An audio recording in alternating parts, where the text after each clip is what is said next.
जय हिंद साथियों, कैसे हैं आप सभी। आई होप आप सभी बहुत ज्यादा अच्छे होंगे, बहुत बेहतरीन तरीके से आप अपनी प्रिपरेशंस कर रहे होंगे। आज एक नए कंसेप्ट के साथ मैं आपके सामने आई हूं। आज हम एक बहुत इंटरेस्टिंग से चीज समझने वाले हैं, एक इंटरेस्टिंग से फैक्ट के बारे में बात करने वाले हैं। वो इंटरेस्टिंग फैक्ट है कि अल्कोहल यानी कि जो शराब होती है वो आपके ब्रेन के ऊपर कैसे प्रभाव डालती है। आखिर जब कोई शराब का या अल्कोहल का कंजप्शन कर लेता है तो उसका क्या प्रभाव पड़ता है उसके मस्तिष्क के ऊपर, उसके दिमाग के ऊपर क्या प्रभाव पड़ता है। लीवर के बारे में तो आपने जरूर सुना होगा कि जो आपकी अल्कोहल होती है, अल्कोहल ज्यादा लेने से, अल्कोहल का ज्यादा कंजप्शन करने से हमारा लीवर डैमेज हो जाता है, लीवर खराब हो जाता है। लेकिन हमारे ब्रेन के ऊपर क्या असर पड़ता है जब आप बहुत ज्यादा शराब पी लेते हैं या बहुत ज्यादा नशे में होते हैं। तो उसके लिए पहली चीज तो आपको मस्तिष्क के बारे में कुछ एक बेसिक चीजें पता होनी चाहिए। तो यदि हम मस्तिष्क यानी कि ह्यूमन ब्रेन के बारे में बात करें, यानी कि मस्तिष्क के बारे में यदि बात करी जाए तो आपका जो मस्तिष्क होता है वो कितने प्रकार का होता है, तो वो 3 प्रकार का होता है। एक होता है फोर ब्रेन, एक होता है फोर ब्रेन जिसे अग्र मस्तिष्क कहा जाता है, अग्र मस्तिष्क कहा जाता है। एक होता है आपका मिड ब्रेन, मिड ब्रेन जिसे मध्य मस्तिष्क कहा जाता है, मध्य मस्तिष्क कहा जाता है।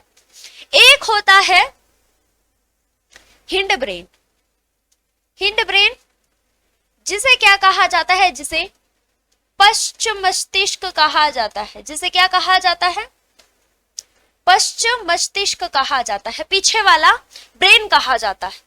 तो जो आपका पीछे वाला ब्रेन होता है इसी के ऊपर सबसे ज्यादा प्रभाव पड़ता है किसका, अल्कोहल का यानी कि शराब का। यदि मैं पीछे वाले ब्रेन के बारे में बात करूं तो ये जो पीछे वाला भाग है इसके भी कुछ एक अन्य भाग होते हैं। एक भाग होता है सेरेबेलम, एक भाग होता है सेरेबेलम जिसे अनुमस्तिष्क कहा जाता है। एक होता है मेडुला ऑब्लंगाटा,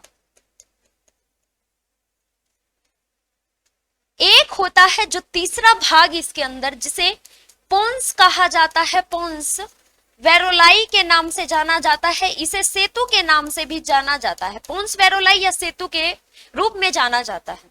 यदि देखिए अगर आपसे क्वेश्चन पूछा जाए कि यदि शराब आपने ज्यादा पी ली है तो मस्तिष्क के किस भाग पर प्रभाव पड़ता है, तो एक चीज ध्यान रखना, ये जो हिंड ब्रेन पश्चिम मस्तिष्क वाला भाग है इसके ऊपर सबसे ज्यादा प्रभाव पड़ता है। अब इसके भी 3 भाग हैं, इनमें से किसके ऊपर ज्यादा प्रभाव पड़ता है, तो ये जो अनुमस्तिष्क है इस अनुमस्तिष्क पे सबसे ज्यादा प्रभाव पड़ता है।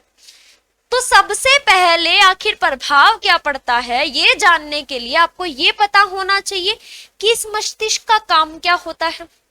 यदि आपसे अनुमस्तिष्क का कार्य पूछे, अनुमस्तिष्क का कार्य पूछे कि आखिर ये वाला मस्तिष्क कार्य क्या करता है, सेरेबेलम काम क्या करता है, ये जो आपका पीछे वाला भाग होता है इस पीछे वाले भाग के अंदर होता है ये सेरेबेलम। इस सेरेबेलम को छोटा मस्तिष्क भी कहा जाता है, इसको छोटा ब्रेन भी कहा जाता है, इसे छोटा ब्रेन भी कहा जाता है, ये भी ध्यान रखना। इसके कार्य क्या है, सबसे पहले नंबर पर लिखना इसका कार्य क्या है कि ये हमारी स्पीकिंग पावर को कंट्रोल करता है, स्पीकिंग पावर को कंट्रोल करता है, कंट्रोल करेगा यानी कि हमारी जो बोलने की क्षमता है उसको क्या करता है, नियंत्रित करता है, पहला काम।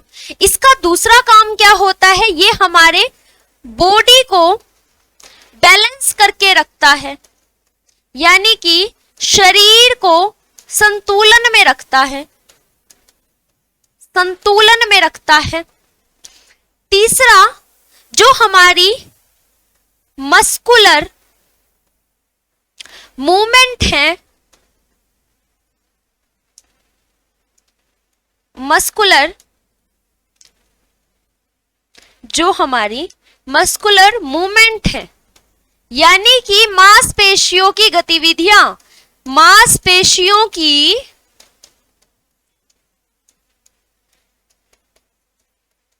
गतिविधियों को क्या करता है? नियंत्रित करता है, नियंत्रित करता है। ये तो थे इसके कुछ एक काम। अब जरा देखिए, इस अनुमस्तिष्क का काम क्या होता है? बोलने की पावर, यानी कि हम क्या बोल रहे हैं, कैसे बोल रहे हैं, मुझे अभी क्या बोलना है, ये कौन तय करता है? ये तय करता है आपका सेरेबेलम, यानी कि अनुमस्तिष्क। आपका मैं अभी सीधी खड़ी हूं, मुझे टेढ़ा होना है, मुझे इस साइड होना है, इस चीज को कौन नियंत्रित करता है? मेरा सेरेबेलम। मेरी मस्कुलर मूवमेंट, हाथ को ऐसे घुमाना है, इस तरीके से घुमाना है, ये वाला हाथ घुमाना है, पैर हिलाना है, मुझे कौन सी मांसपेशियों को हिलाना है, ये भी कौन तय करता है? यानी कि कौन नियंत्रित करता है? हमारे दिमाग को कौन बताता है? कौन सा भाग हमें ये चीज बताता है? सेरेबेलम, अनुमस्तिष्क बताता है। देखिए, जिस टाइम पे अल्कोहल यानी कि शराब का बहुत ज्यादा कंजप्शन कर लिया जाता है, उस टाइम पे ये जो अनुमस्तिष्क है, ये जो अनुमस्तिष्क है, ये क्या हो जाता है? ये हो जाता है थोड़ी देर के लिए ब्लॉक, या क्या हो जाता है? डीएक्टिवेट, डीएक्टिवेट हो जाता है। ये अच्छे से काम नहीं करता। जिस टाइम पे आप शराब पीते हो, शराब का ज्यादा सेवन कर लेते हो, तो उस टाइम पे हमारा ये वाला भाग क्या हो जाता है? डीएक्टिवेट हो जाता है, अच्छे से काम नहीं करता, थोड़ा ब्लॉक हो जाता है।